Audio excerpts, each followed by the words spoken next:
We have to start. It's that time. It is that time. Good morning. How's everybody doing? Happy Independence Day observed. Yesterday was actually the 4th of July, but today is the federal holiday for all of my government worker friends, of which I used to be one. This was a day we really enjoyed because it's the day off that we get. We always like it when there's a holiday that falls on the weekend, because then you always got like either a Friday or a Monday off. And so today is the observed holiday for the 4th of July for all of those people who work in, I don't know, banks and government offices and things like that. They get to take an extra day off and enjoy. So I wore my, my USA shirt today to celebrate that. So for those of you who aren't in the United States, you're like, so what? Anyway, it's a deal here. I went out last night and watched fireworks. It was fun. I kind of we have a really amazing firework display here in the area that I live in. It's one of the biggest in the state. And I'm not sure why it is, but it always is. And so yeah, I went last night. I took a walk up. I got my little lawn chair with me. Walked up. I don't know. It was about a mile from where I had to park, and found a good spot to watch, and kick back and watch some good fireworks. And it was a beautiful night. Wasn't too hot. Wasn't too humid. So it was a really nice night to watch fireworks, and I enjoyed doing that. I'd been busy the entire weekend doing stuff. But I was like, I need to get outside for a little bit. So I'd been running around. I'd been doing a lot of shop stuff. I'm going to show you what I did in the shop this weekend. But a lot of shop project stuff, trying to get caught up. And so it was nice to just take a little time to just kind of chill out and whatever. I've got all the chat windows open. So if you want to drop in and say, hey, there is a chat window in every one of the stream locations. So that's Twitch, YouTube, and Facebook. If you're watching on any one of those, there should be a comment or a chat section on there. So if you want to drop a line in, say hey, that would be awesome. I try to keep an eye on. I've got my computer. That's computer right here. So it's set up with the different chats open so that I can kind of monitor those. I can't watch them continuously as I'm working, but I check it periodically just in case you drop a comment in there that I can say something back. So I will respond as quickly as I possibly can. And if it's a question, I'll repeat it so that those watching on a different platform would know what I'm talking about. What else is going on? Anything else going on? So this weekend, what did I do this weekend? Well, one of the things I got done, which I was really happy to get done, I'll go grab one here, I can show you here, hang on a second, was a while back I was making what's called a knockdown table, where basically it's all the pieces of wood and they fit together and you can kind of slide them together, and then when you're not using it you can take it apart and lay it, and it's all flat wood, and put it together. Or put it, store it or whatever. But anyway, this is half of the tabletop. It's for a sewing machine. That's why there's a big hole in the tabletop right here, because there's another half that goes up here that meets up and has a hole that accommodates on that side. Anyway, I finally got around to finish staining it. I had maybe a third of it stained, and I got carried away with other projects, and I was like, I really should finish this. So this is stained. It's not lacquered yet, and I'm probably going to get the big lacquer gun out to do these. I have a large spray gun system instead of the rattle cans that I normally use, because it's just a lot of real estate for a rattle can, where my spray gun's much more efficient and would do a much better job. I don't break it out for doing the small projects, which I'll get to in a second, but I do use it for larger projects where I need to cover some real estate. So this thing got all done. There's actually the other half of this table, and then like 3 of the legs and whatnot that are done. So I'm going to set this back over here for right now. I'm just got these setting out to kind of cure, if that's what you want to call it. Just letting the stain dry completely before I go and hit that with lacquer, because that's just the way I like it to be. I like that stain to be really, really good and dry before I start, or cured, however you want to put it. I mean, it is an oil-based stain, so I guess curing would be appropriate. But I like to let that dry, cure, whatever you want to call it, totally before I start hitting with lacquer. If you do it too early, it can like reactivate the stain, smear, do things. I've had it happen, and I certainly do not want that to happen. So anyway, so I did that. I also started lacquering the last batch of bases because they have now cured. So this is one that I did. This is I love this. This is Sapele. It's just got this beautiful chatoyance kind of look to it. Let me see what you got here. So I mean, look at how it kind of like, you can see the shimmery kind of look to this wood is really gorgeous. And yeah, so this has been lacquered. Like I said, this is a semi-gloss. So it's, I mean, it's a little shiny, but it's not like plastic glossy looking. Anyway, so this is the Sapele. I also have a cherry one. It's actually down in my basement, just kind of sitting there, letting the lacquer dry. But this is another one right here. This is the, if you can see on this one, there's the flame maple, and it has a beautiful chatoyance too. And you look at it, it just kind of changes as you move it in the light and stuff. It's really cool looking. And then the lid is just like, that's the money shot right there. It's like, look at that lid. It's awesome. Anyway, so I've started lacquering these. I have 3 of them done. I have one more over, you can't see it, but it's over there. And it's in process. I just started spraying that one. And, oh, God. Ruler got all bent there. I just started spraying the 4th one, and I'm using lacquer cans, rattle cans for that kind of stuff. It's nice. I get really nice control because there's small areas. They're not very big projects to spray. So I started spraying those because I can't list them for sale until they're done, because I need to take their beauty shots, which I do that down in my little photo studio down in my basement, and I can't do that until the lacquer is sprayed and then the lacquer has dried, because I don't want to put a machine in them when the lacquer is still not fully cured. I mean, they're fine to touch, but you don't want to put anything that would, you know, the lacquer can still get scratched easily if not fully cured. So I like to let them sit for a while after I have lacquered them before I actually go and set them up and take photos.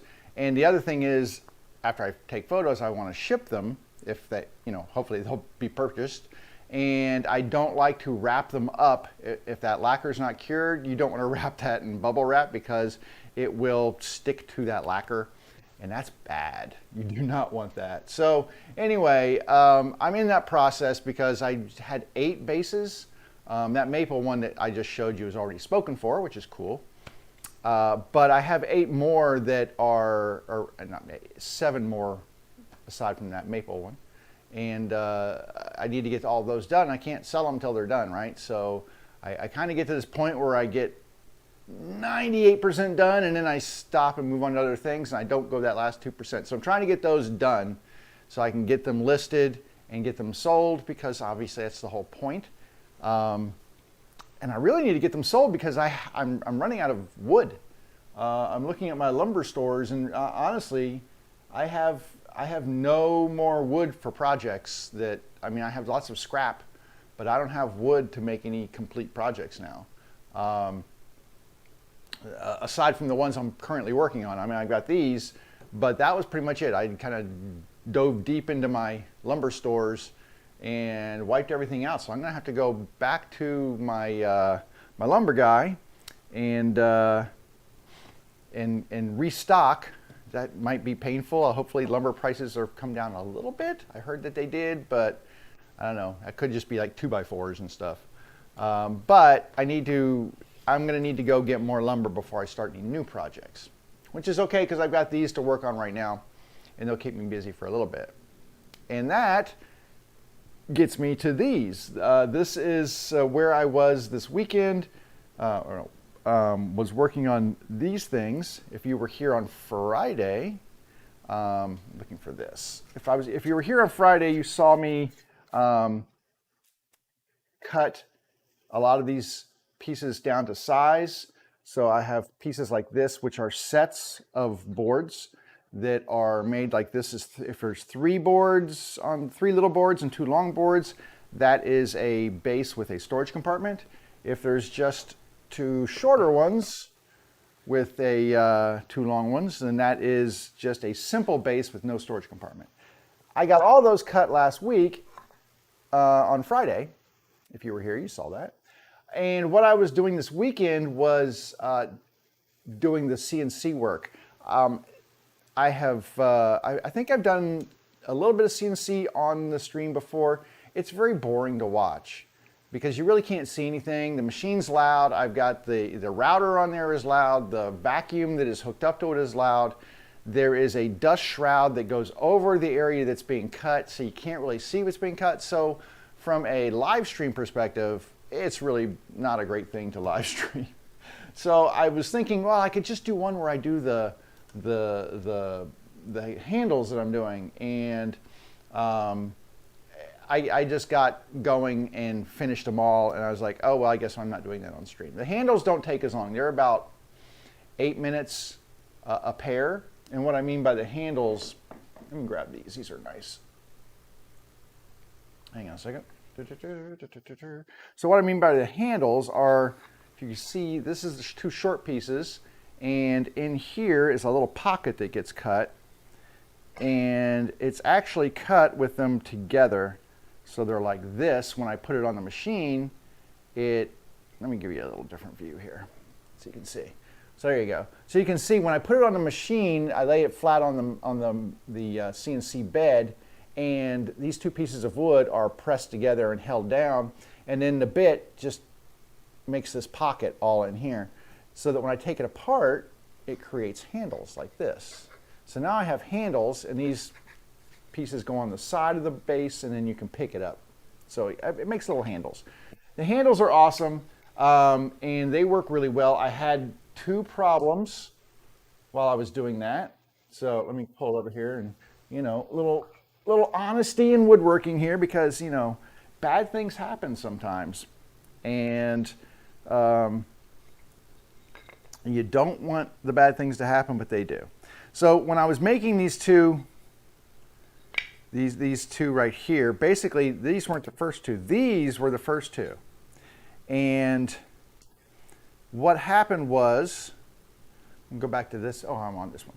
So what happened here was that my 2 pieces of wood were in clamps, but they were not, for whatever reason, it lifted one up like this. I didn't have them clamped on the edges here to hold it down in the middle. I just had them clamped on the sides, and it puckered up a little bit, and so the bit dug into this one right here. You can see that's pretty gougy right there, right? So it dug into that one all the way through, and it kind of messed this one up a little bit right here.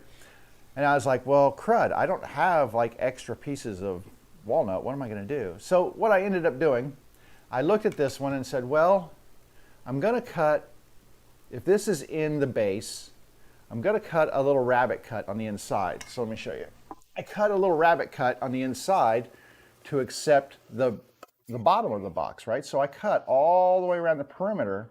And so there's really just a thin piece of wood between that handle and where that rabbet bit cuts for the inner piece. So you can see it's pretty thin right there, right? So I looked at that, and I looked at this piece, and I was like, well, that would be a thin piece right here, but that's thick enough. I said, okay, so I can have that on the inside. That's cool. Well, also because this base gets a storage compartment on the side. Well, I need a shorter piece of wood to go in there, because this piece will go down and then it rests on top of the bottom of the box. So it has to be shorter than these. So let me show you. So on this one, you can see that there is a piece of wood. This piece of wood right here, pop this out.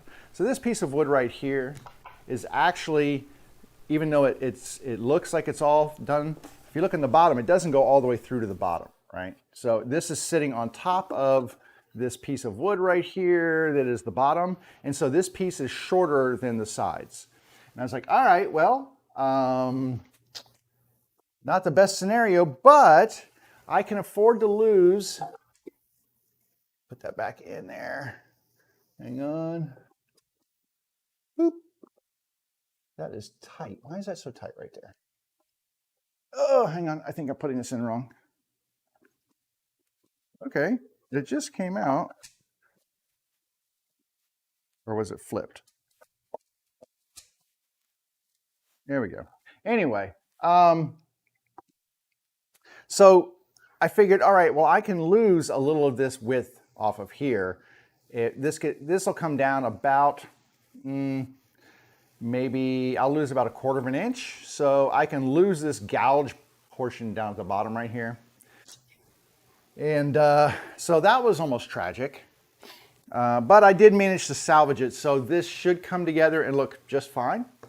The other issue I had was, it was a beautiful day. I was just cutting along. I think it was it Saturday? It was Saturday. And it was a gorgeous day outside, not a cloud in the sky, nothing else. And so I'm in the shop, enjoying the nice weather, cutting my stuff, and all of a sudden, everything went black. Like my entire shop. And I was like, oh crap, I blew a fuse. And I looked around, I was like, well, no, these are all on different circuits. So I didn't blow multiple circuits. And it's like, we had a power outage. Like for an hour and a half on the middle of a blue sky day, we had a power outage. It wasn't even hot. Like I can understand if it was like 100 degrees and people were running air conditioners. It wasn't even that hot outside. So anyway, that happened and it was right in the middle of a cut, which of course it was.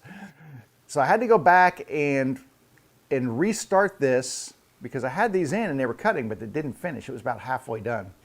And I almost got it lined up perfect, but I missed just a little bit. So I've got a little bit of area in here. I don't know if you can see inside. There's a little teeny, I don't even know if you can see that in here.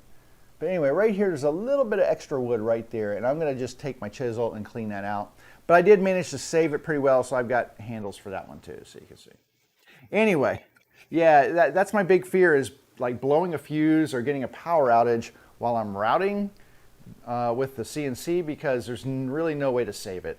I mean, there's ways to like, oh, you can restart from where you are. I've never, unless you've got your starting point like really exactly dialed in, it's really hard to pick up and exactly trace back to what you've already done. And you can't pick up where you left off. You have to really start it over. And yeah, so anyway, always makes me nervous. So I got all the pockets done. That was like, okay, well, got all the handles. And then I moved on to doing the logos. So the logos is a different setup, but here's a logo right here. I don't know if you can see that. We'll come back to the side cam here. So there's a logo right there. This is a piece of cherry. So I carved these logos in, and let me show you another one here. This is the logo in the walnut. So there's the walnut. So there's the logo on there. Looks really nice. Trying to get the light on there. There you go. So that looks really nice, right? So I got all of these done. Now, I did not do logos on all of them because I try to give a little variety. Not everybody wants a logo on theirs. Most people do, but not everybody. So I think I did, let's see, 1, 2, 3, 4, 5 logos. The other thing was the wood had to be wide enough. So this series of bases right here, this board, I'll show you in comparison, is much shorter than this board, right? So the faces of these, this is quarter sawn sycamore. The faces of the sycamore are not wide enough to accept the logo. I would have to shrink it down. You know, it gets so small that it really gets, I need to be larger to get the good details in the logo.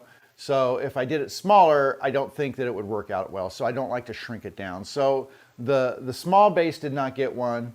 The two smaller bases, or the two thinner bases, I should say. So like this one and this one, these did not get logos. And then I had the white oak, quarter sawn white oak, and it did get on one of them.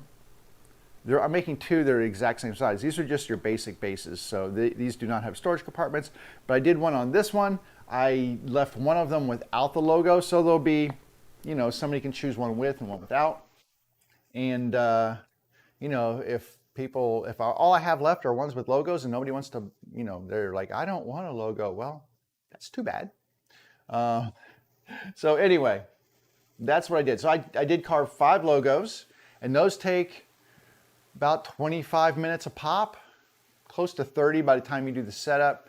So that was, what, 2.5 hours of carving on the logos. And like I said, the pockets are, you know, it was about an hour or so on the pockets for the handles. So there was a lot of CNC carving going on. But I had to get the CNC work done because I can't go on to the joinery stuff until the CNC is cut. Because you can't, once you've assembled the base, you can't, it's too tall for me to do any CNC routing and such on there. So I get that done while it's still flat work, and then I can go ahead and start cutting the joinery cuts and then doing the assembly and stuff and just kind of letting it roll from there. So why did my computer shut off? It doesn't normally do that. There we go. Anyway, so that's where I'm at. I tried to, when I was doing the faces for the logos, I'd look at the wood and say, well, let me see if I can find the prettiest of the grain patterns to put the logo face on, because you want the pretty face forward. The most attractive grain pattern, I like to put that on the front of the base, per se. So I did that. But now, today, that kind of leads us to where we're at, which is starting to cut all of the joinery. The joinery is made with 2 different style cuts, where there is a what's called a rabbet cut, and there is a dado. If it has a storage compartment, I do a dado. So let me start with the rabbet cut, and I'll show you what I'm talking about.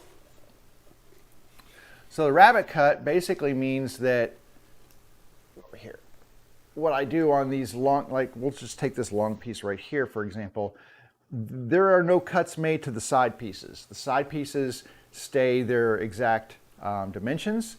And then what I do is I cut a rabbet, which is basically a groove on the end of a board. So it comes up here and goes across, and then same thing on this side here and across.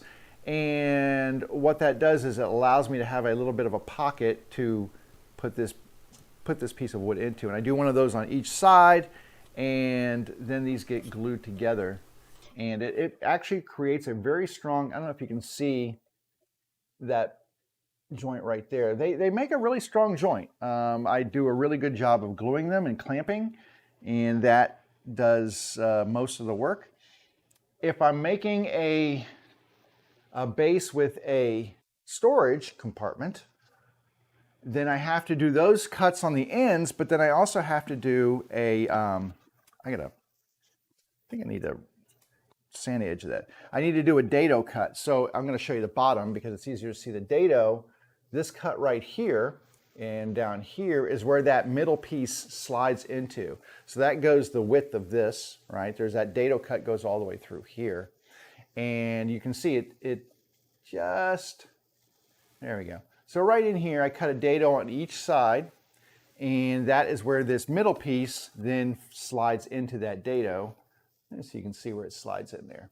So that fits into the dado. A dado is basically a groove that is cut. It doesn't go all the way through the wood, but it's cut through in the middle of a piece of wood. It goes across the grain. That's what a dado is. A dado goes this way. A groove goes with the grain. A dado goes across the grain. That's what I've been told. I'm going to say that's probably true. But that fit just nicely. Okay. So we're going to make those cuts. All right. So the first thing I'm going to do is I'm going to get these bases out of the way because they're already done. Now that I just use them for show and tell today to kind of show you what we're doing and what I did this weekend. But I'm going to get them out of the way. So I'm actually putting them inside my house, which you can't see me right now. I'm going to set them down on my table, and I'm going to come back out, and we are going to set up on the table saw over here. I think this is number 3 is where I've got the table saw. It is. So on the table saw, we will be cutting these grooves. And the thing we need to watch is the depth of the cut, because they need to be specifically a certain depth. I'm trying to get rid of this. Hang on a second. There we go. Do not need that. So they need to be a certain depth. Oh, I do need a tool out of my drawer here. Hang on. Which is a 1/2 inch. So they're 1/2 inch deep on these cuts because the piece of wood is 3/4 inch, right? And we want to make sure that, let's go with a small one right here. So we want to make sure that when we're cutting these dados and the rabbets on here, that we're getting the proper depth in this, which is 1/4 inch. We want 1/4 inch on the end, right? So basically, like if this is my face, I'm going to cut 1/2 inch into here. Grab my pencil. And the way we do that is we set our table saw blade up to that 1/2 inch depth. And typically what I will do is I will measure, I'm going to get this zeroed out. I'm going to take it to 1/2 inch. And then,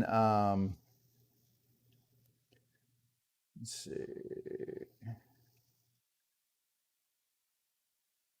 maybe get it to 1/2 inch. There we go. So there's 1/2 inch. And then I'm going to take this and set this so that it should be 1/2 inch. Make sure.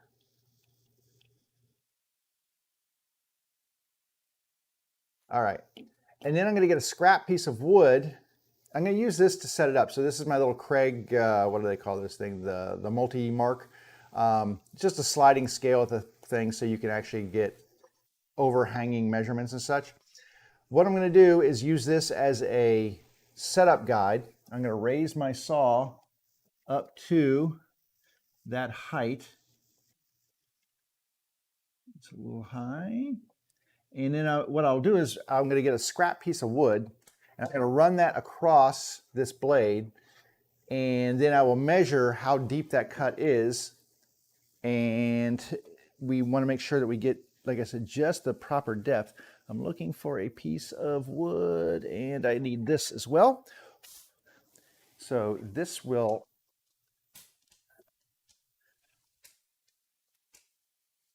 no, oh, it's got a little, hang on a second here. My little, there we go. Okay. I will use my push thingy here to keep my wood straight. I'm going to get a scrap of wood so that I can cut and find that edge. So this is a scrap. And all I'm going to do is cut across the edge and remove some of this wood and then measure how deep that cut is. If I get it right for this one, it'll be right for all of them, and then I can just start plowing through these things. So that's why I take my time on the setup portion of it. And once I get the setup right, it makes the rest of the stuff come together a lot easier. So let me grab some power here and pull this over to the saw. I've already got the dust collection hooked in to the saw. And I need my remote and I need my headphones. They're my ear protection. I actually did buy a new set of ear protection this weekend. I don't have it yet. It'll be delivered. They're from Isotunes, but instead of the ones that go in the ear, which I have those, but I don't like the way theirs fit in ear as much. But I got some over-the-ear ones like this that actually are Bluetooth and noise canceling and such, and they're shop ones. So I had money left on a gift certificate, and I was like, cool. So I got those from Woodcraft, so we'll see. Hopefully those will be here soon. Anyway, let's go ahead and do a test cut, and then we'll see how deep we are here with this setup right now. Okay, just gonna turn this on and then make one cut pass. Whoa, whoa, whoa, what the hell? What is that? That's weird. Oh, shoot. So there was a, oh, look at that. It was from a cut, and it got jammed in between the riving knife and the blade, and it was like, hold it. So, off cut. All right. Well, that was interesting and weird, and have never had that happen before. Okay, let's try that again, shall we? Let me get this lined up. Right there. Okay, try this again.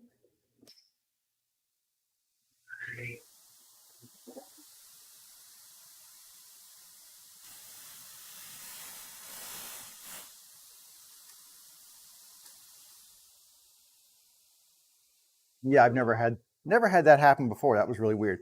All right, so all I did, I don't know if you can see it or not. It's kind of close up here, but I just cut that 1/2 inch here, and then it leaves should be a 1/4 of an inch overhang on here, which if I, let me go ahead and measure this.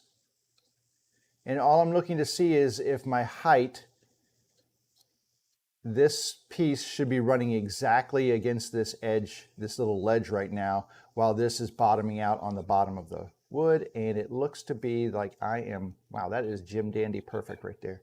I said Jim Dandy, that's right. I'm gonna stick with that. And the other thing I'm gonna do is just measure this top piece here. It should be, basically that's a 1/4 of an inch. So let's see. Yep. So I've got a 1/4 of an inch up top and then a 1/2 an inch down the bottom. And that is exactly the dimensions I need. Now, I'm not going to cut one of those on the ends. I'm only cutting those on the long pieces. The other thing I need to make sure is that when I cut these, 2 things. Oh, this is my scrap. I need to get it out of the way because I don't want to confuse myself.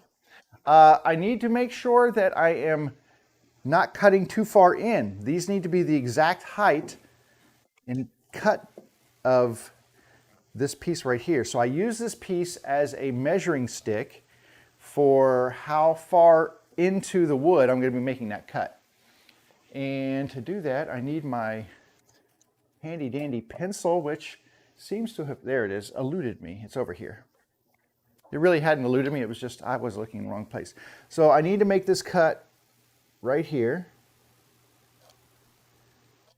And then I need to do the same thing on the other side, but what I need to do is when I run it through, I want to see this mark as I'm pushing it through. I want to be able to line that mark up.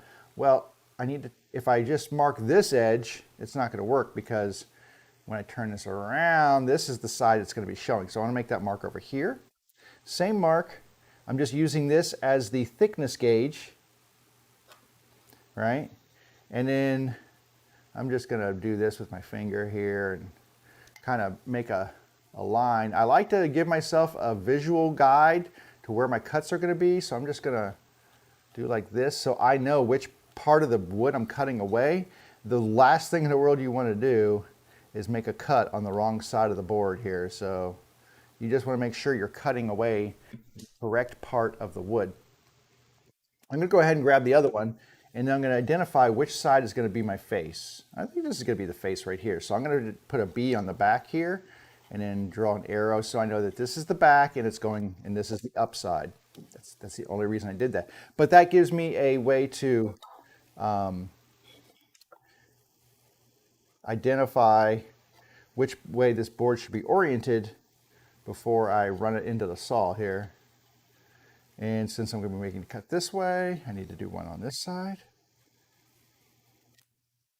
So hopefully that makes sense if you're watching this. Do you say, well, why is he flipping it and doing all the other stuff? The reason is I have to flip the board. When I make these cuts over here, I'm going to flip it around and make the same cuts over here to this side. But because I need this face to be up, I can't just, you know, if I make the mark on the other side, it's not going to be right. So anyway, this keeps my board oriented and keeps the cuts in the exact location they need to be. And then generally what I will do is sneak up on that measurement so that I get it just right. I'm going to start on the end and work my way towards that mark. so that I can get it exactly the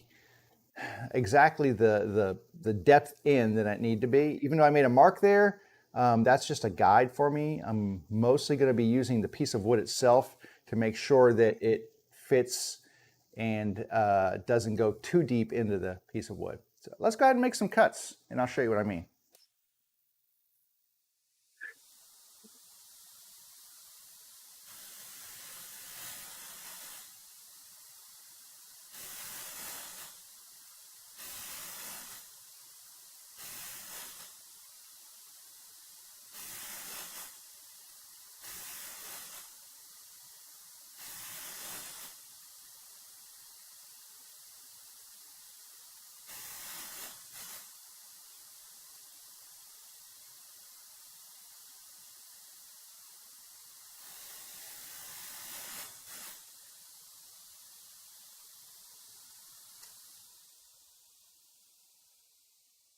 So now you can see that we've cut this rabbet cut in here. You can see what that looks like, right? So this rabbet now needs to fit this piece in there, and we're going to make sure.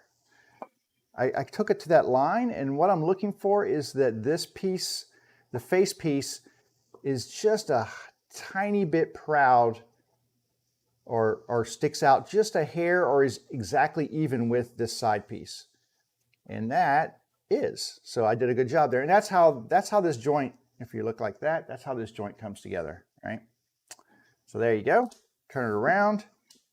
I've got my mark here so I can see exactly where I need to cut, and I'm just going to keep going now.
It is kind of a messy, it makes a lot of sawdust that does not get pulled down below because you're not making a through cut. So there's a lot of places for it to eject. So it usually ejects out the side. But here's what we're looking at. So now I have the cuts on both sides, and I'm going to take this side and this side. And then we would take this piece exactly the same. I've got my back with the, so I can see which is up.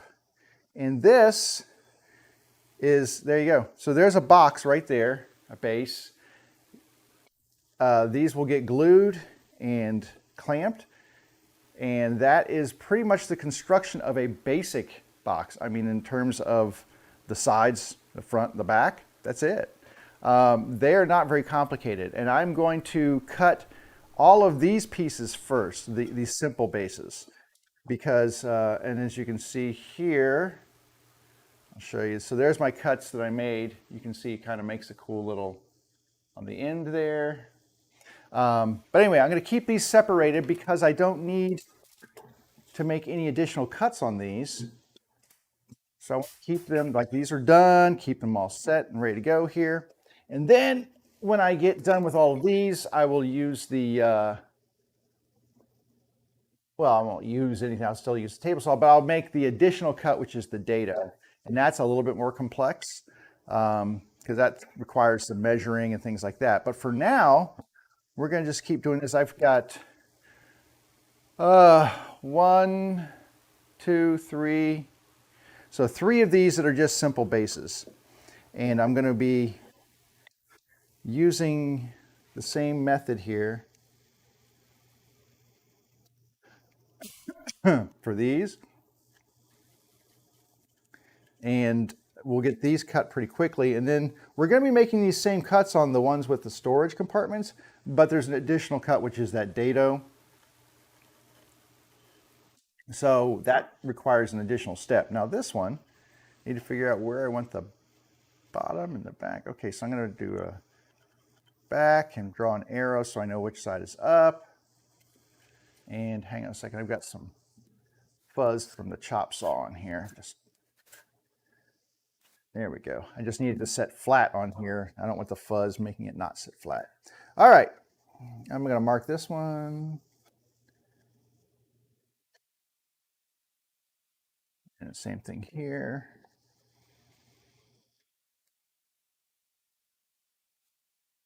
All right, let me go ahead and get these done. But you see, hopefully you saw me using this piece to check that depth. I cut to that line. It's nice having a 0 gap plate on here, so I know kind of exactly where that blade is going to cut. It's a 0 clearance. So we're going to start on the end though and just crush this one out. Here we go.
Okay, so that basically covered all of the regular bases. They are not getting that through dado cut for the storage compartment. They don't have that extra piece of wood. They all of them get the same treatment here, but I figured I would go ahead and knock these out. They're just easier to do this way. And did I have that twisted the right way? Nope, backwards and front. Yeah, so I mean, all of these basically just go together just like this, like that. And you've got, like I said, nice square bases. Now, having done that, I'm just gonna really quickly grab my ruler here. If my measurements all came together correctly, which, God, I hope they did, I should have 12¼ inches, and I do. Success. So all of these are 12¼ on the inside. They're exactly 12¼ Gotta love that. And that is the exact spacing I need. 12¼ by 6 11/16, which is why I did all these measurements beforehand. And these are 6 11/16. So I've done, that's why I work out these measurements before, and then I have them on a board over on my wall over there, so that I can always get these exact measurements down and know exactly what cuts I need to make.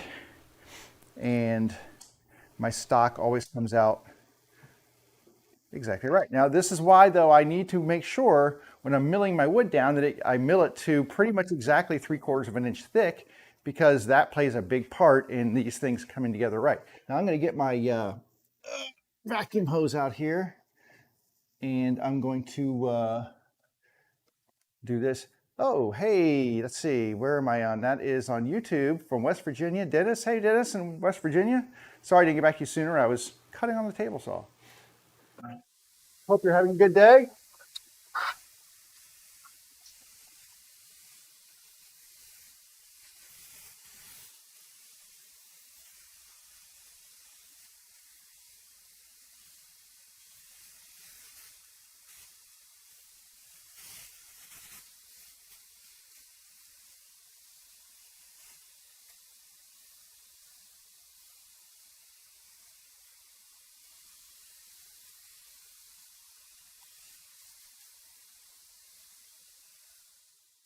All right, sorry, that it does throw out a lot of extra sawdust, so I want to make sure I got that cleaned up. Now, a couple of things about this. Let me grab my plane over here. You can't see. You're like, what plane? I can't see. I'm actually going to bring these over. Let me go to the other camera for a minute. I've still got more to do, but I'm going to show you something on these. So when you look at the bits that I just cut, let's grab this one. Now, I'm fortunate that the blade I have on my saw, which is a really nice blade, it has two angled teeth, so they kind of go like this, but then it has a flat tooth as well. So instead of getting these little V-notched cuts in here, I do get a fairly flat cut on these. This one's actually pretty good. What does happen sometimes, let me grab a different one, is that you'll get some grooves cut in here where, it's just got some, I don't know if you can see them or not, but it's not perfect in there in that flat space. It's not quite perfect. And what I can do to flatten that out is take this, which is a little planing, it's a little routing plane, and I can lower this down to the depth that I need. Like here's one where this tooth, sometimes if you don't have the exact pressure on there, you get a little bit of like a ridge running through there. And what you can do is set this down to the depth that you want, loosen this and then lower this down. So I could set this to a 1/2 inch depth and then just clean out those grooves off the bottom. And that generally makes glue up a little nicer. I don't mind having it a little bit rough because that gives the glue something to bite onto. See, the other thing you need to do when you're doing these is have it set up on here and then have a piece on the side, like it doesn't matter. This piece right here is fine. And that way it gives it a stable platform. And then I'm just gonna like clean off any of those ridges or whatever and make sure that it's nice and clean. Now I'm going to go down just a little deeper here, just to kind of clean off. There we go. So I'm just cleaning some of these areas off here and getting that a little bit smoother on the bottom. The other thing I could do, sometimes it makes it easier, is if I've got a clamp right here, is to clamp this down to the table. Get rid of this. That's kind of complicating my life a little bit. So if I clamp this down, it'll hold it still. Get another piece of wood over here on the side, and then I can just come through and do it. This. And all I'm doing is just cleaning off those little tiny ridges off of here and getting it really flat. That's what this plane does. So I'm not making it any deeper. All I'm doing is removing some of the high spots on here. I can turn around and go the other direction too. But I'm just removing some of the high spots to give me a really super clean groove. This one's done. So I can do that before I get into any gluing, and that will give me a really, well, that is super clean. So that is a super clean bottom now on that little rabbit cut there, as opposed to this one, which, I don't know if you can see it or not, but has some grooving and stuff in here. This one's, I mean, it's not too bad. But generally what I like to do is check all of them to make sure that I'm not, let me get this out of the way, to make sure that I'm not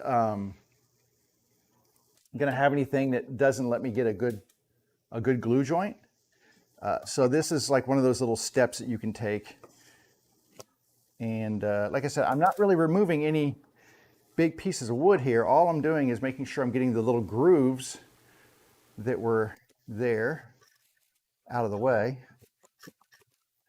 And this does a beautiful job of doing that. This is, there's a traditional Stanley version of this tool that I could never find. They're kind of in a lot of antique people and stuff sell them. And I tried to buy one forever and I couldn't. So this is the Veritas version, and it's a little pricey, but it's really good. So I do not mind. I don't mind paying the extra price for tools that are for good tools. Probably need to sharpen this a little bit. Okay, now why are you being difficult? There we go.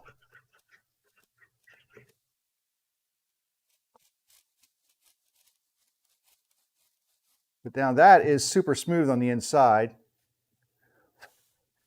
And that will give me a really good glue joint against the edge of this board right here.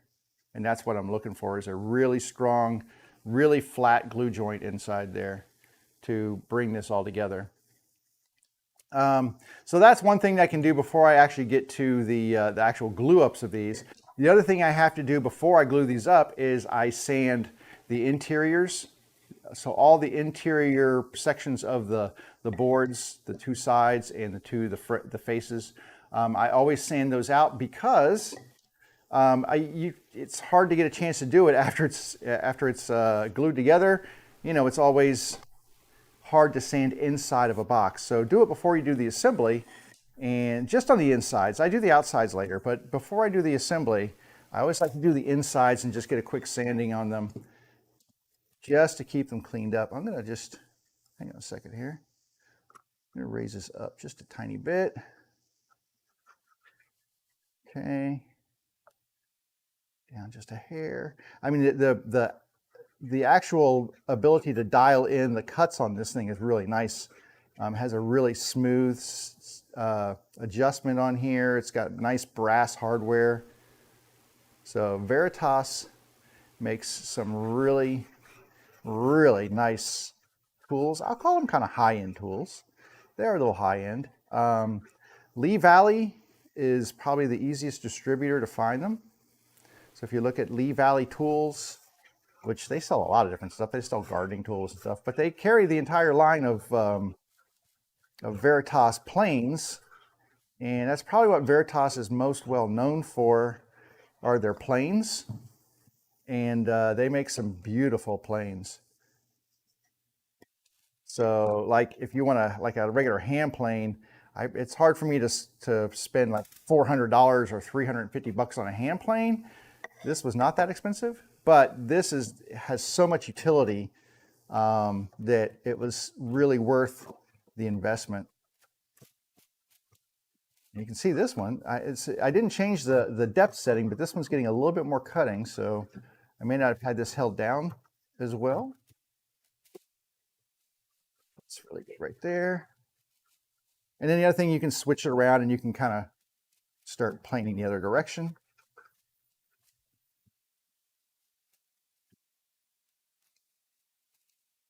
And there's also a different head. There's two cutter heads that came with this as well. So this one has a flat cutter head, and there's also one that's kind of spear shaped, which if you're plowing through and having to plow through a lot of rougher wood, the spear shaped one makes it a little bit easier.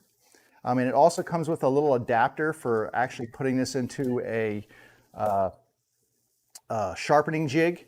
So you can actually remove this cutting head, and it has a little stick that actually mounts on here, so you can mount it into just like a chisel.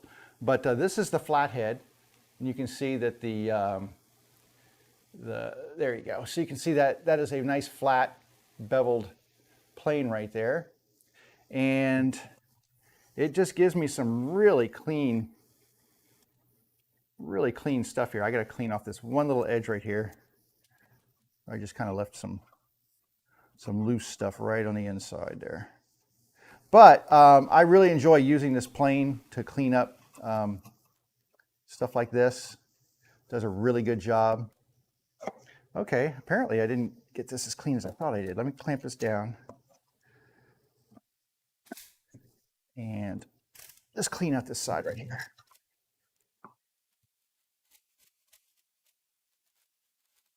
Like I said, I'm not trying to make this any deeper. I'm just trying to clean those groove marks off the top of it. There we go. There we go.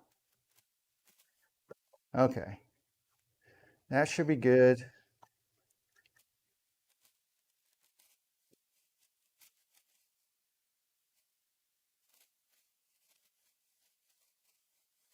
Nice and clean through there. Nice smooth surface. This wood is very hard as well, so it's that quarter sawn white oak, so it's pretty tough.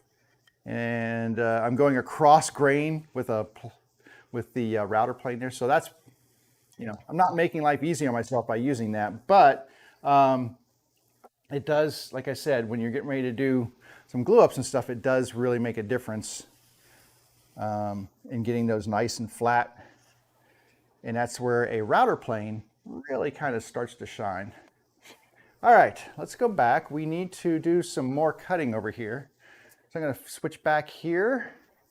And I just checked, and with the exception of a howdy shout from Dennis in West Virginia on YouTube, there's no other comments or questions. So I'm going to keep plowing forward here. Now, we did... How many did we do? 1, 2, 3, 4. So we're halfway done with the regular cuts, and we still have to do those exact same cuts on the other bases, but they will get an additional cut. So generally, I save that dado cut for after the fact. I will do all of the end pieces and the end cuts before I move on to that, because it just helps me keep things straight in my head. Which a lot of times when you're doing woodworking, that's the most important thing, is just making sure you've got some method to keep things straight in your own head. Because it is really easy sometimes to get confused when doing multiple cuts. I have glued things together backwards and completely ruined projects, and it's not good. Not good. All right. I need to figure out what I want for the face of this. It's got a little bit of a discoloration mark in here. I mean, it's just part of the wood grain, but I'm gonna put that on the inside, so you won't really see that. I'm gonna make this my exterior, and this has some cool grain over here, so I'm gonna make this the back piece. So I'm just drawing a B and an arrow up, which means that this is the back and it's gonna face up. And it's just a visual reference for me to keep this wood straight. Now this one has some really good grain over here. Ooh, even better on this side. I like this side even better. So we're going to leave this as the outside, and then, I mean, they're flat and square, so it doesn't really matter which way I have up, but I'm going to have up going this way. So I'm going to write F on this one for face, and I'm going to draw my little up arrow, and now I know which way they're supposed to be oriented. And like I said, that's really the main reason why I do that. The stuff that has a logo on it, I already know that this is the face and this is going to be oriented up because you want the logo upright. So that makes it easy for me. But on the ones that don't have the logo, I generally will do it like this, just so that it helps me keep things square and straight in my head. And then the same process over here. Even though these are skinnier bases, these cuts, because they're 3/4 inch thick pieces of wood, these cuts do not change. They will remain the same. And that's why it's so important that I get that saw blade set up to the correct depth to start with, because then it's all just kind of like draw a line and cut, draw a line and cut. There's not a lot of mystery to it. There's not a lot of complexity to it. Once I get this locked in, as far as the depth goes, I got a little fuzz here. And the fuzz I take off because I don't want fuzz sitting on the table, and then it'll raise this piece of wood up just slightly, and I do not want that. I want this to be flush on the table so that I get a pretty accurate mark of where this needs to go. But yeah, once you start cranking these things out, man, it's a pretty smooth process here. Now this is a long base, so there we go. Don't want to hit my board there. Okay, let's continue. I think my dust collection is in, so we will go ahead and start up and then just keep plowing through.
Oh my goodness, so much sawdust.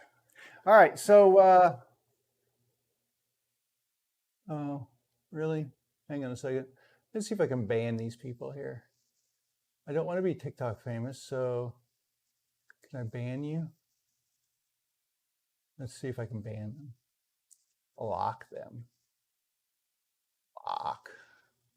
Maybe I can report them.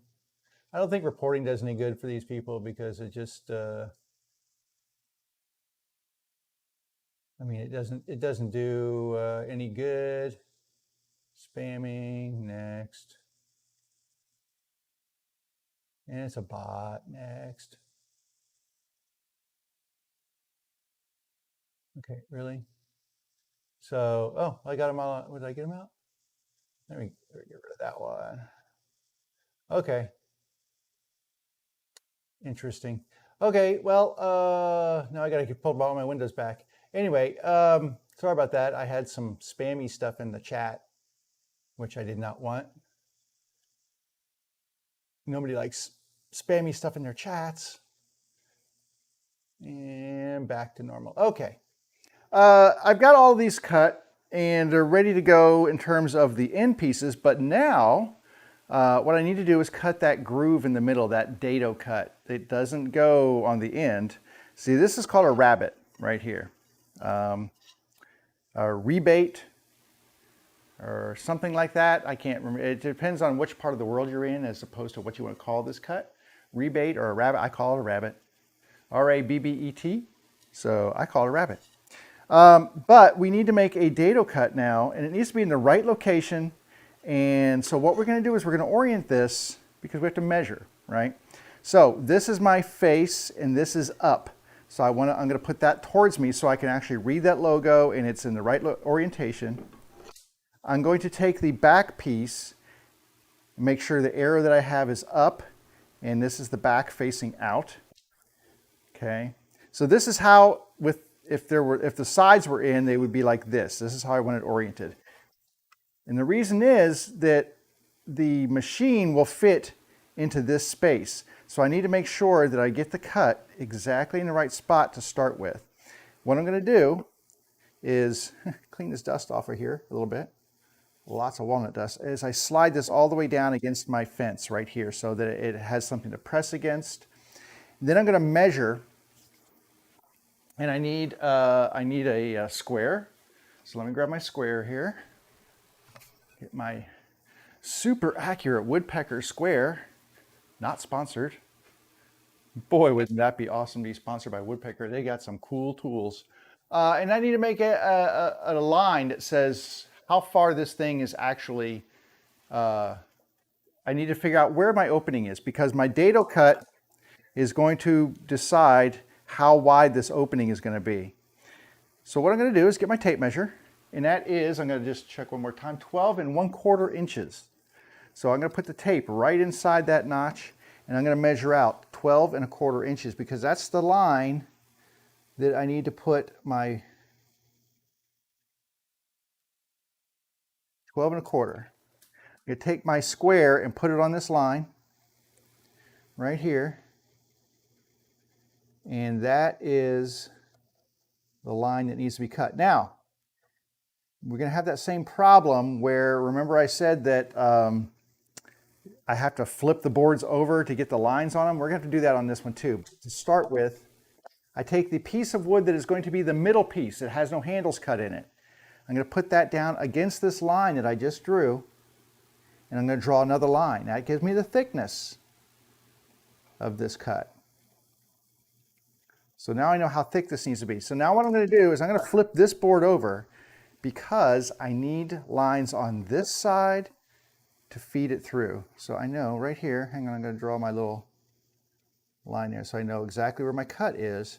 But I'm going to take my pencil, put it on the first line here at 12 1/4, and then draw this up to it.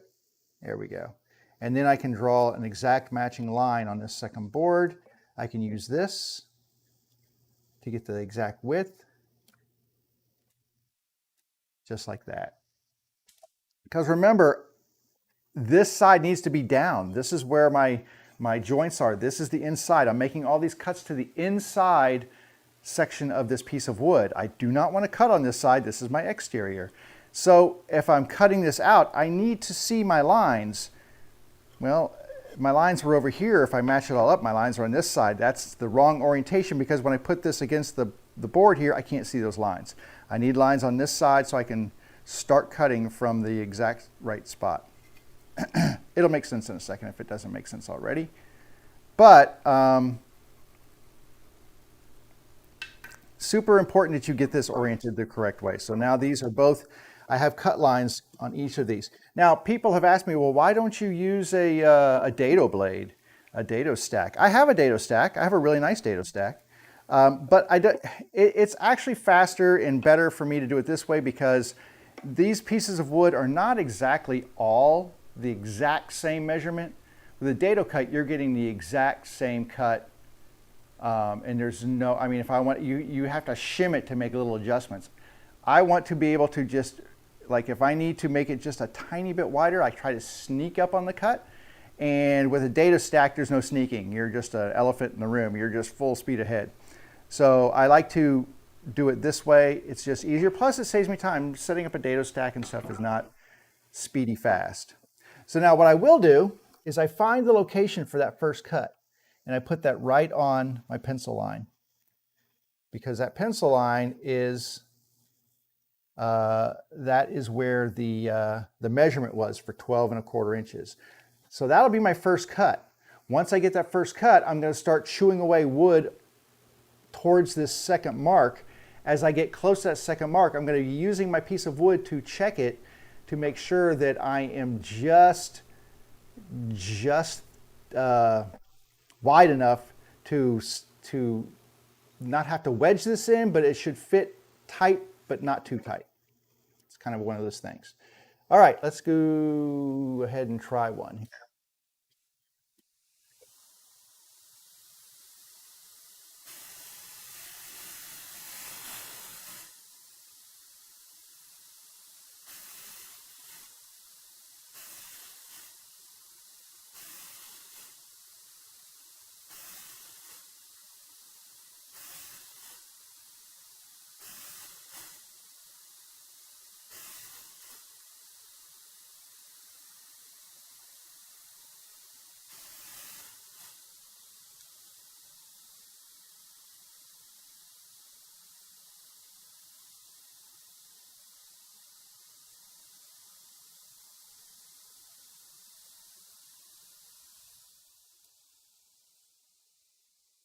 So just to show you what I'm talking about. So I'm tight, but I can't get it all the way down inside. It is just a hair too tight. It doesn't matter which way I switch this board. It's just a tiny, like a, I don't know, 128th too tight. So what I'm going to do is I'm going to just take a tiny little shaving off of this side right here. I'm just shaving off just a hair off of this edge. Until that board fits nicely. It should have a little bit of movement in here because remember I'm going to glue it and the glue expands the wood and takes up space too. So you don't want it so tight you can't get a good glue joint.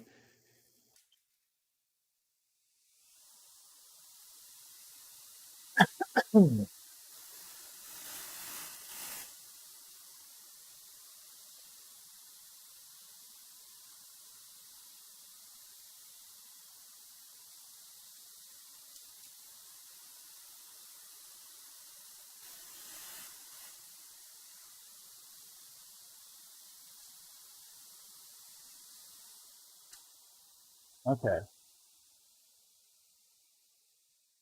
That's pretty much perfect. There is a tiny, just a teeny tiny bit of wobble in there, but that's okay because like I said, there will be glue on both sides of this. You need space for your glue. You don't want it so tight that you can't get your glue in there. So this one's done. And this is the front of the base. The machine's going to go right here. The storage compartment will be right here. That's why it's important to get that orientation down. Now this one, I'm going to do the same thing. I always stop because I like to use the saw blade to get that first cut right on that line. And let me get a different tooth. like to get that right on the 12 1/4 line, and then I'll work my way over that direction. The other thing is, you saw me, I put my hand over here. There is a line right here on the other side where that saw blade comes out. I'm always keeping my thumb well away from there, but this allows me to hold it nice and square to this backer board and kind of just move it across as I go. So, but I always keep my thumb well away from that portion of the blade where the blade comes through. Always very aware of that.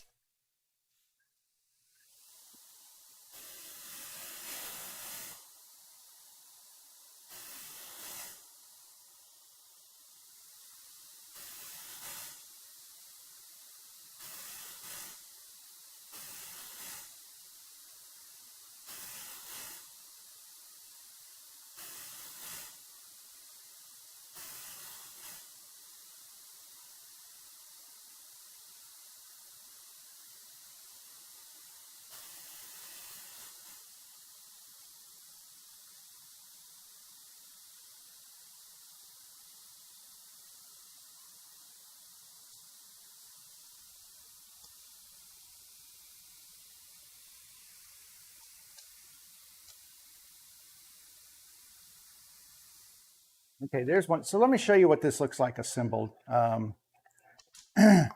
So I've got my front, my back, and I've got one side here, a side here, and then my piece that goes right here. Just slide this in. So this is what the base looks like with the storage compartment. So you can see those dados work really nicely in fitting that board right inside there. It's a nice joint. And yeah, and everything is nice and square too. That's the best part. Everything is super square with these kind of joints. And that's why I like using them. It's just really nice and square. Anyway, so that's good. I basically just repeat that process now for all of these that are getting the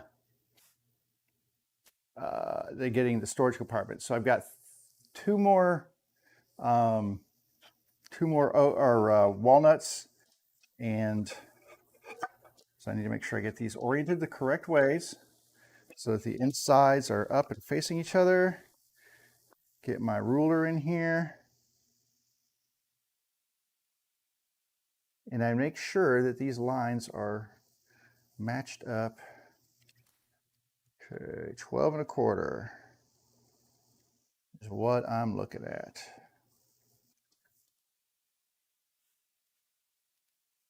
It's the magic number, 12 1/4.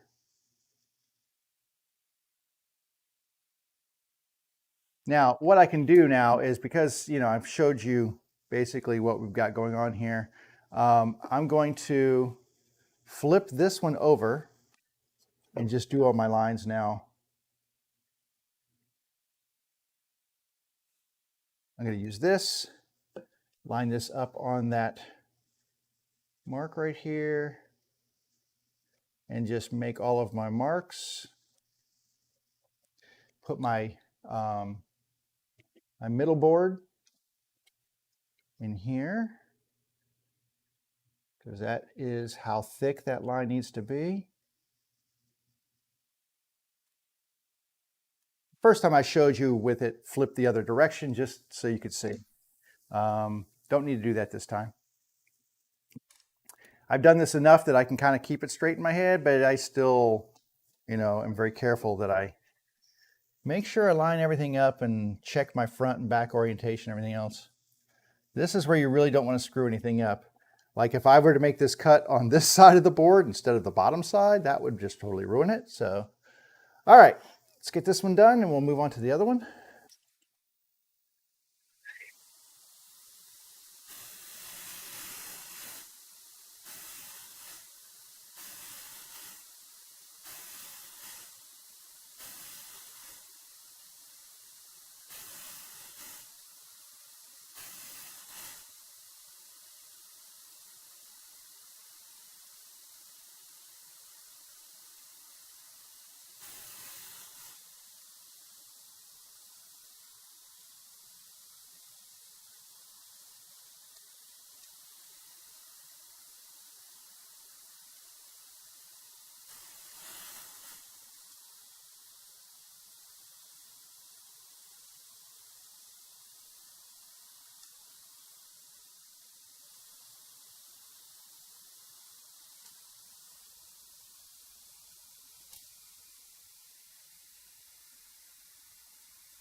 Done.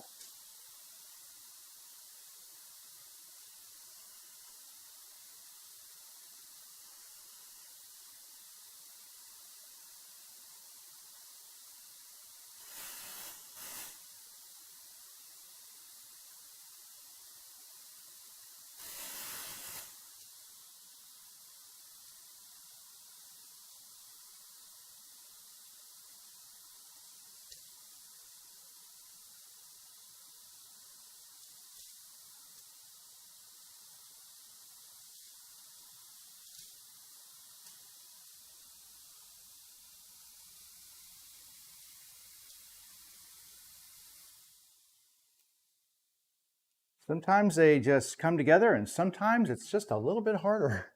That one, I really, the biggest problem I have is overshooting that. You don't want to overshoot that gap. You want it to be a really tight fit. And I was so close and on the edge, I kept just taking just a fraction off, but it wasn't quite enough. All right, I need my back of the board and my front of the board like this. I'm gonna get that measurement. And I'm going to turn this one over. Actually, I need to get the measurement first. So I do it this way. Get that measurement. 2¼ or 12¼ inches. Find my pencil again. Hello. Where'd my pencil go? All righty. Oh, there it is. I always just, because I make 2 different size bases, I always just kind of like to go back and double check that measurement. I do not want to get confused because they are not complementary depending on the size of the base I make. One of them is much differently sized, and yeah, you don't want to mix those up. All right. Now, let's draw some lines.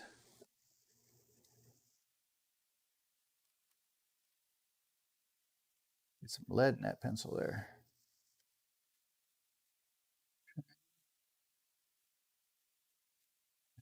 And then my middle piece, which is going to be this one.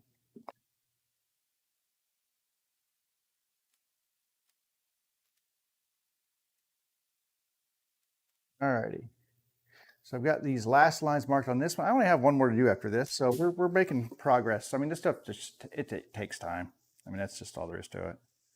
It takes a little bit of time, but when you take your time and you do it right, the benefits are a really, really nice, square, well-jointed product.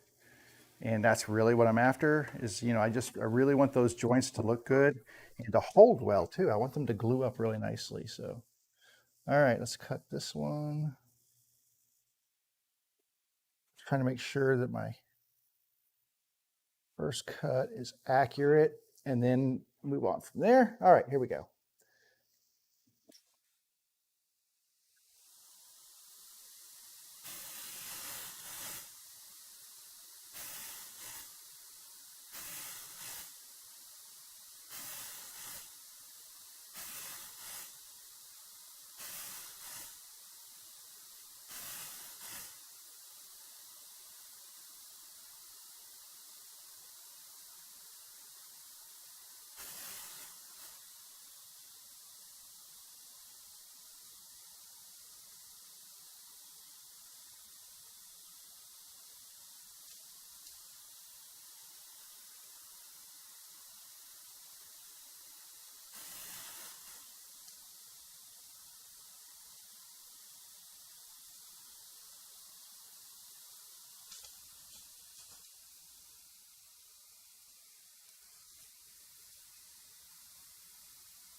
Just in case you're wondering what I'm doing, I'm using the tooth that cuts the outermost edge and lining that up with that first cut mark so that it is right on my pencil line. And then I work my way in.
Yeah, I really can't emphasize enough the importance of sneaking up on your cuts.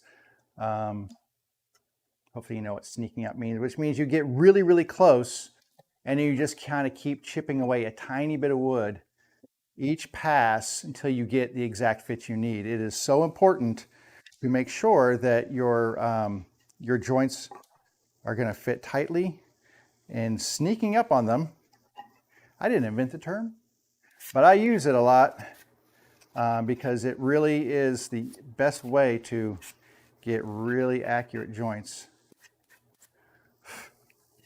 So is not having fuzz when you're taking measurements. All right, gonna get this last 12 1/4 measurement done here.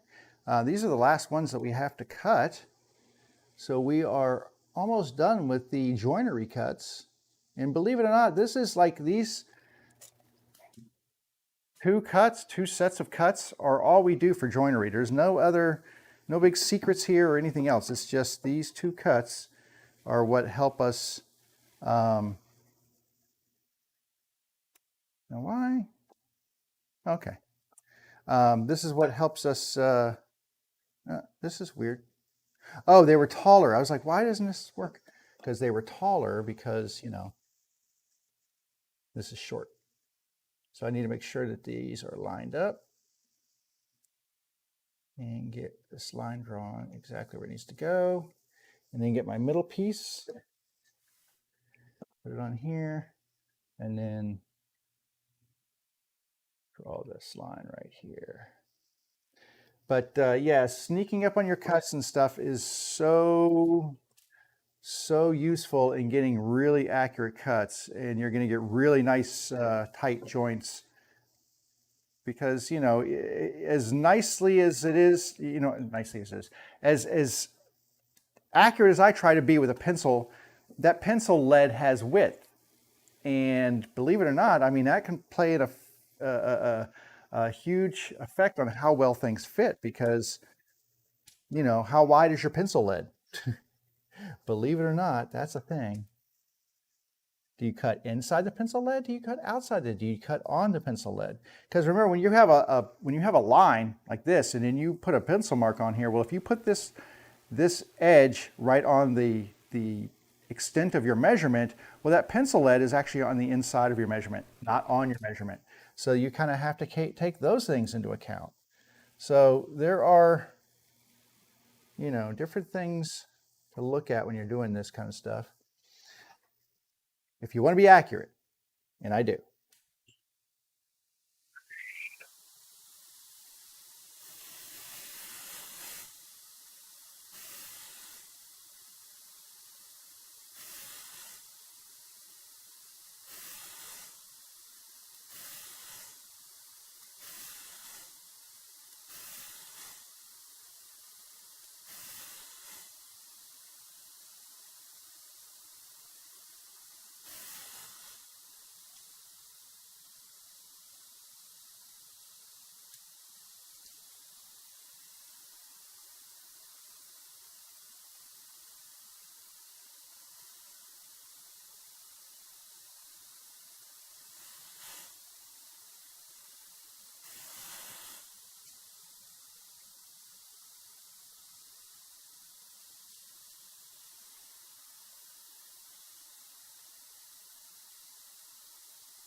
What the frick?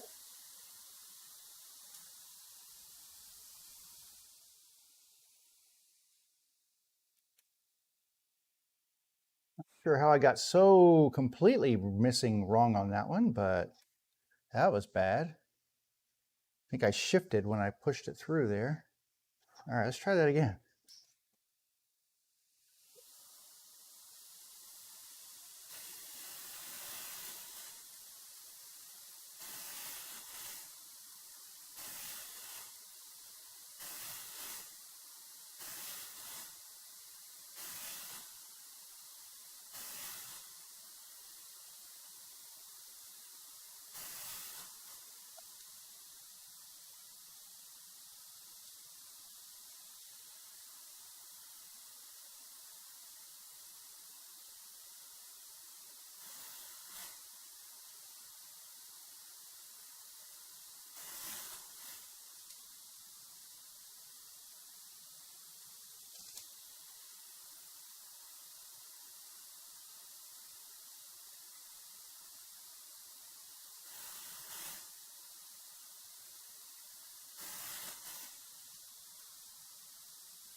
There we go. Now, sometimes the wood, like, wants to move and shift a little bit, but it's good.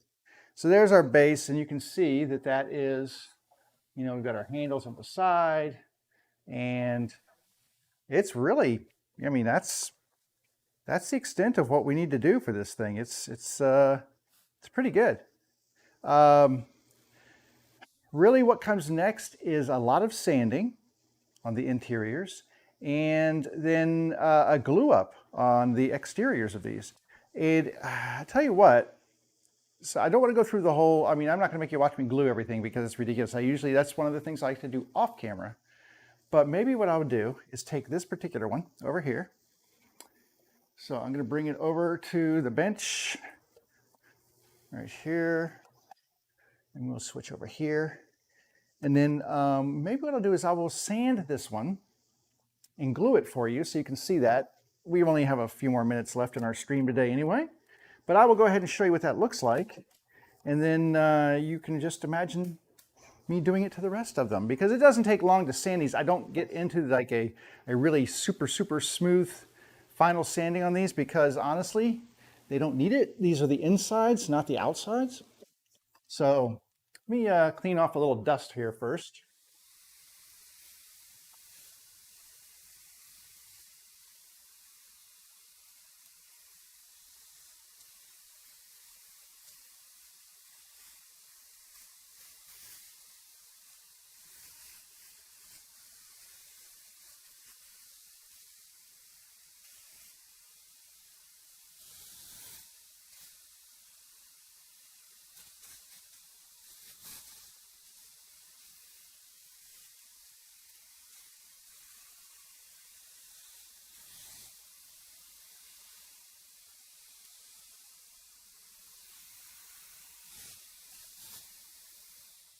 Yeah, the dado cuts don't require a lot of, they don't get that dusty, dirty mess all over the place, but those rabbet cuts do because there's an open side. The dado has a closed side to it, so is basically captured. And so the only thing that goes dust-wise from that goes down inside the blade area where the actual dust collection is capturing it. So let's see, we'll hit this with a 120 on here. So this is a 150. Let me grab a 120 over here. Somewhere I've got one just kind of hanging out, doing nothing. In fact, I saw one the other day. There's a nice 120. So I'll hit this with a 120 and a 150. This should not take too long. This is pretty soft wood. This is the, this over here. This is the sycamore. And sycamore is really cool wood. If you've never used sycamore, it's kind of a little bit on the soft side. This stuff, especially the quarter sawn sycamore, was used a lot in old furniture construction as drawers, as the sides of the drawers, not the front faces, but a lot of the side drawer compartments and stuff were made from this. In fact, the first time I saw one, it was an old, like 1950s piece of furniture. And I was like, what in the world is that wood on there? It's so cool. Look at the grain. And it looked like leopard wood or something. And I found out it was like, oh no, it's just sycamore. I mean, it's a pretty easily obtained wood species, but when you quarter saw it, it gives you these really cool, I don't know if you can see it in here. Let me show you. Quarter sawn, this is the good one right here. Like, look at see that cool pattern? I mean, that's just really cool right there, right?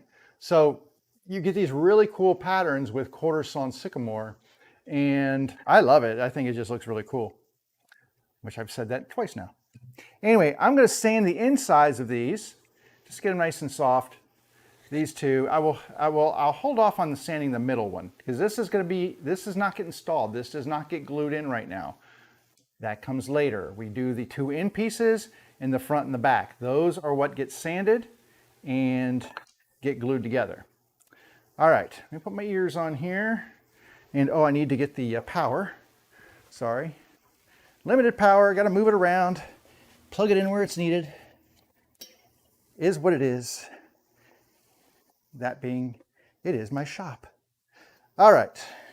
I have a little pad, little kind of a, I don't know if this is like a drawer liner, like a cabinet liner or something, but it's pretty nice and just kind of keeps things from sliding around. So let me hit this with some 220 and I'll tell you an easy way to do your sanding is just get a pencil and just mark across there. And when that pencil line is removed, you're pretty much done with that sanding grit and you can go on to the next one. It works pretty well. All right, let's do this.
Okay, so once I finish with the 120, I'm going to move on to a 150. Let me see if I got a 150 hanging around here. That's a 220.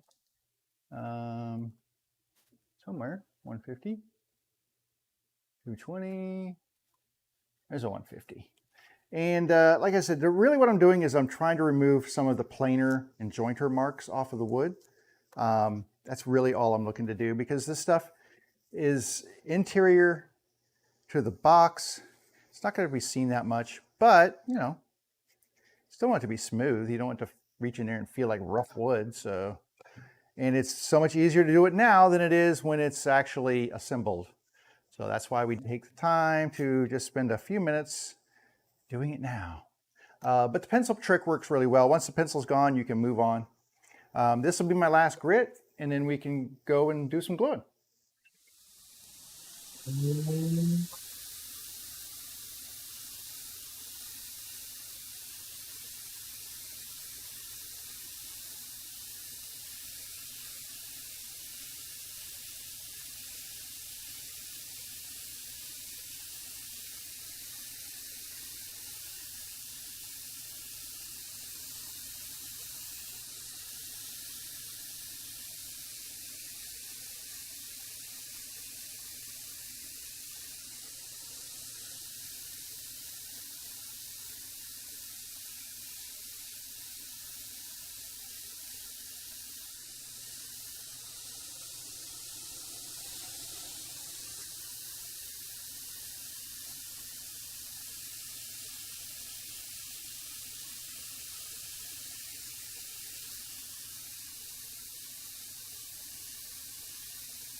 Okay, so I've got all the pencil mark off of there.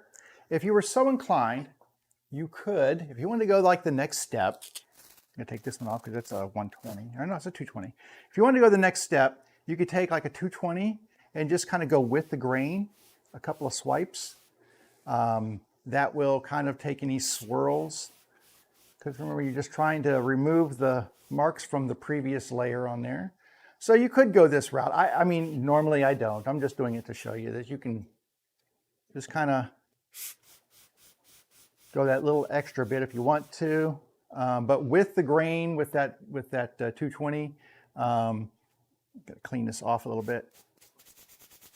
And that will just kind of finish off that look for you, get any little teeny swirls out that might have been there from that other 150 that we just used. Really shouldn't be too bad. But because this is softer wood, they might be there. So I'm going to go ahead and just really quickly hit it with the 220. I'm getting a little bit of dust on here, but not a lot. I'm just kind of wiping that off a little bit. I'm just going with the grain. Say it with me, with the grain. There we go. And this will be buttery smooth on the inside, I guarantee that. There we go. And yeah, kind of clean off the wood here. And that is super smooth. I'm going to go ahead and just take my brush. I got a stiff brush here and just kind of knock this dust off just so it doesn't, oh, that was the middle piece. Usually what I do is I draw a little M on the top of this, just like a little letter M, just so I know that this is the middle piece, so I don't get confused. If you noticed, that's a theme in my wood shop, is trying to keep myself from being confused. All right. Oh, take the goggles off my ears. That's good. All right. I'm going to bring this back over to my table saw real quickly because that's where I'm going to do the glue up. I'm going to get some glue. I need some clamps, and we need to change camera angles back to here. And I'll show you how I do this. It's really simple. I don't have enough clamps to do all of them at one time, so I usually do these in stages anyway, which is why I wanted to go ahead and get this one started so I can show you. The clamps that I use for this are on the other side of my shop. Hang on. So are these very large Bessie Revo. What are these? These are the K-Body Revos. These are parallel clamps. You can get other ones. I really like the Bessies. I find them to be super, super strong, accurate, provide really good parallel clamping force. So these are ones that I like. I have like 6 of them. And like I said, they're expensive. I'm not gonna sugarcoat it. These things are expensive. I got some of mine at the woodworking show one year, and they were on special, and I gobbled them up while they were on special. Because these things can run anywhere from, for this particular one, which I think is the 24, they run anywhere from $45 to $55, depending on where and when you buy them. So, all right.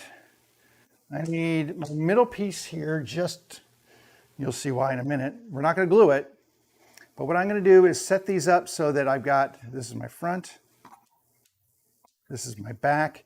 You want to make sure all your pieces are matched up. If you have these 2 pieces, I've done this before, a dado over here and a dado over here, and that's a ruined board. And I have no idea how that happened, but I have done it twice where I've done that. And it's just like, you've got to be kidding me. So make sure your dados match up. Your back side should be facing up. Your front side should be facing up. All this should line up. Then you get one with the handles down and facing out, one handle down and facing out. That's the glue up configuration. I also need a couple of clamps. These are just quick grip bar clamps from Vice Grip. You've probably seen these little trigger grips.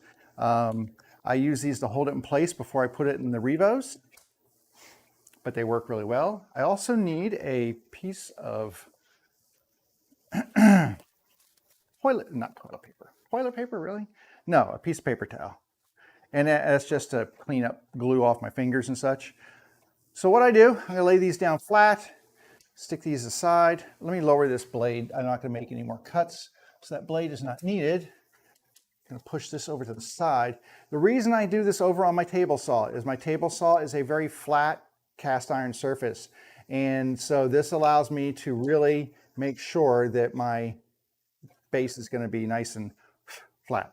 So, gonna get my glue and try to open it. Oh, I need a new glue bottle. This one is getting really persnickety on me now. Can't even get it up now it's like the cap is just stuck on there. Come on, really? All right, hang on. I'm gonna get a pair of pliers and pry my cap off of my glue. Yes, I really have reached that point where I need to get a new bottle of glue. All right, let me try these. See if I can get this to pry up. Good gravy, man. Come on. Oh, well, the whole thing popped off. So I'm going to spend part of the rest of the stream cleaning out the end of my glue bottle here. That's a thing, because it's a little gunked up. So what happens is the glue hardens, but the end of this is so gnarled up now that it's not creating a seal when I close it, and so I can't get an effective seal on the end, and so the glue gets all hardened in here, and then I have a really tough time getting anything to come out. It's just a pain. Time to buy a new bottle, Jeff. I mean, seriously, it's just a glue bottle. It's not like they cost a lot. I just use regular old glue too. It's not crazy expensive glue, just regular old stuff. There we go. Just catch that big glunk of the big glunk of glue, and pull it down out of here. And then I can get on with my life. Would be awesome. Come on. There's a big giant chunk of glue in there that was just all sticking to stuff, so makes life a little bit more difficult when you're trying to do a glue up. Anyway, I think that's pretty much the most I'm going to get out of here for right now. Oh, there's some more. Because I don't want this stuff coming out while I'm gluing, and it'll add like little chunks onto my glue surface. But anyway, that's done. Thank you. This is just type bond type 2. Yeah, type 2. So I'm just going to put a little strip on here, a little bit here. I just put some on each side here where we made those rabbet cuts.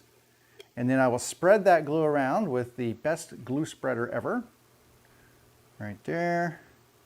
And I don't need this to be like thick with glue. I just need it to be covered in glue. So a nice coating, but not slathered on. So hopefully you can see that there's not glue just like running off of here. I just need it to be coated so that it makes a good joint. You do not want your glue joint to be starving for glue. You don't want to be glue starved. But you want enough on there. You don't want to have just not enough. I mean, some people are like, oh, I don't like to have squeeze out and everything else. A little squeeze out's not going to hurt you. What will hurt you is not having a really good glue joint. So while I don't use a ton of glue, I do make sure that that wood is thoroughly covered in a thin layer of glue, which will then give me a really good bond under pressure when it's clamped. So, and I make sure I get it squeezed all the way in the corner. And then on this end, now this is end grain. This side, this little short side right here that I'm doing right here with my finger, that's end grain. And that will soak the glue up and maybe not give you as good of a joint right there. So it's really important that you get, the glue soaked into those areas. All right, the glue is soaked in. I got it well covered. Now what I'm going to do is turn these boards up, slide my bottoms in, make sure those dados are lined up, make sure the handles are facing down. I'd see them if they weren't. And then I'm just going to do this one, and then I'm going to do this one. And I'm just gently closing them together and making sure that that wood is pushed back against this edge and pushed forward against this edge as far as possible. Then I take my quick grips and I'm just going to add some gentle clamping pressure to the sides right here. And it kind of just holds everything together for a little while. So I'm not squeezing the daylights out of it or anything, just getting some gentle clamping pressure so that I can come back in with my revos. So now I can lift this whole thing up now and it won't fall apart. That's the main thing. So now I can slide my revos in and place this inside here. This one's actually a little, there we go. So now these side pieces are resting on the actual bars for the Revo clamps. And what I'm trying to do is get this foot to be just on the inside seam of that, where those joints meet. I don't want it on the outside of the wood because then it's just pushing, it's putting pressure on the end of that board. I want it to where that board here is pushing into the joint. And I do the same thing here. I'll push this forward and I get it just inside that cut line where that joint is. Just inside there. And then I tighten the clamp down on the Revo. Don't have to super clamp it right now, just getting it tightened. And I'm going to do the same thing here. I'm getting it just inside. Hopefully you can see that. I am just inside that little line there. I'm not outside of it. Can you see that? So right here, this is the edge of that joint. There's a 1/4 of an inch of wood right here. Remember, that is part of this long face board. I'm going just inside that 1/4 of an inch area so that the side boards are going to be pressed into that joint. And then the other thing I'm going to do is make sure that my boards are not overhanging. I might have to loosen this one a little bit. Putting a little gentle pressure there. I'm going to loosen this just a hair. And I'm going to try to pull this up just a little bit. Because the more square it is, the better off I am. Okay. Now I'm good. I'm going to go ahead and tighten these up a little bit more. Because if I see a little squeeze out on here, I'm good with that. Because that's okay. Because that means that my joint is not starved of glue. And I'm getting pressure. And then I will tighten these clamps up. I will usually just take these, put them upright like this, and try to maximize that clamping pressure from the sides. You can see that I'm now getting pressure this way, and I'm getting pressure this way. And that, believe it or not, that just gives me all I need to make this. Now, the one thing I will do sometimes is I'll take this middle piece and stick it in the joint. Although it doesn't want to fit in the joint now. Why is that? Where it was, it did fit before. I might have to sand this one down a little bit. But what I can see here, hang on a second. I'm going to sand this down just a little bit because it's just a little tight. But what I'm seeing is that as you put, from those Revo clamps, as you put pressure on those end boards and squeeze towards each other, it has a tendency to make the wood bow out just a hair, right? I mean, you know, you're putting pressure on a long thing from the ends, it's got to, all that pressure has to go somewhere. So it tends to want to bow outwards.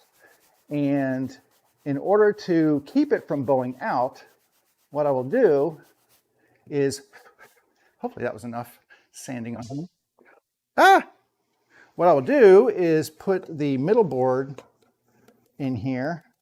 Doesn't have to be far. This is starting to irk me, so I'm going to just get a mallet. For whatever reason, this one's just not wanting to cooperate. It's okay. So I've got a little space in here between these boards, and I'm going to get another clamp, and I'm just going to clamp this together so that my boards are not bowing out while they're gluing. They're being straight. So I'm just going to take this and just clamp them in like this. And now I've got a nice straight board, and I'll take my square and make sure that my corners are all square, and they are. And that's pretty much it. I can take this now and go stand it up over in the corner, let that glue dry, and move on to the other ones. Like I said, I don't have a ton of these Revo clamps. I wish I had like double the amount that I have. But the old axiom goes, you can never have too many clamps, and it's true. Sooner or later, you're gonna run out of clamps when you're on a project and wish you had more. It just happens. I got a lot of clamps laying around here. I got clamps all over the place. I always try to, you know, when I see them, I pick up clamps and you know, if I see them on sale or bargains or whatever, because it never fails, you know, doing things like this where I'm doing lots of projects. I just always need more clamps. So what do we got here? 123. We're good progress today. I'm going to get back to spraying some lacquer. I've got one of my bases over here that I'm working on. I've already got a coat laid down, but I need several more. I usually do 4 coats of lacquer, 4 full coats, and then I'll do a light sanding with like 400 grit just to knock off the dust nits and things. Then I'll do 1 more coat on top of that, let that dry. Then I flip the whole thing over and do the bottom. And I'll do like 3 or 4 coats on the bottom, sand it, 1 more on there. And then once that's done, I just set it somewhere to fully cure. But I have a lot more to do. I'm doing number 4 right now, and I have 4 more to do after that. So I have a lot of lacquering to do. Obviously, I have some sanding and some gluing to do. I'd like to get at least 3 of these into clamps. I've got 1. I'd like to get 3 of these into clamps before tomorrow. Then tomorrow morning, what I'll do is I'll take them out of clamps and put 3 more into the clamps and get those going. And now I can get about half a day's worth of glue up. Like I said, generally I leave them all night, but I can go, if I go 4 to 6 hours on a glue up, you're fine. 4 to 6 hours is more than enough time. 1 to 2 hours, that's pushing it in my book.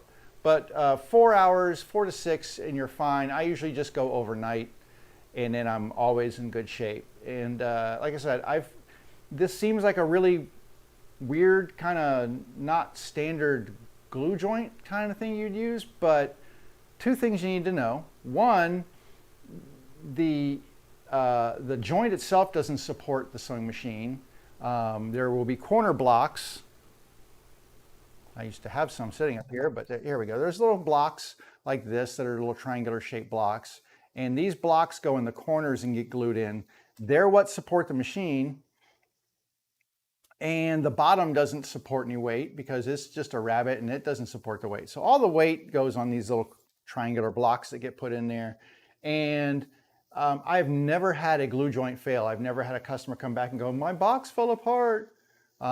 Never. And I have taken these things after gluing them and dropped them on the concrete floor from 5 feet up accidentally, you know, or knocked them off the table. It dented and dinged them up. Those became, you know, home boxes, but I've never had the actual joint break. And if you glue correctly, it'll be stronger than the wood that you're gluing. So that's why I take the time and do it like this.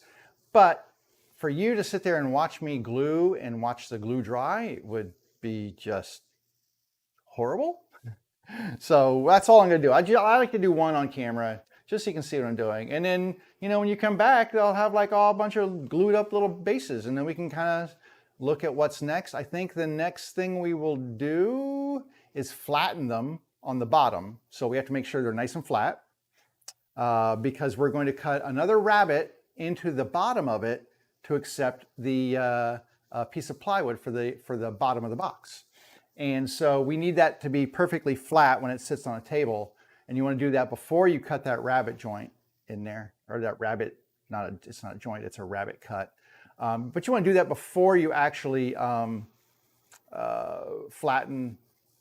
You want to flatten before you actually do the rabbet so that you're getting a nice even cut with the rabbet bit. And then when you put the bottom in, it's uniformly deep all around, as opposed to if you put the rabbet in first and then you did the flattening, it might actually run into, when you flatten, it might flatten right into the bottom piece of plywood. So, but I just running off at the mouth, aren't I?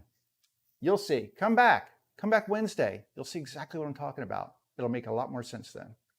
Okay, I think today we're going to wrap this up.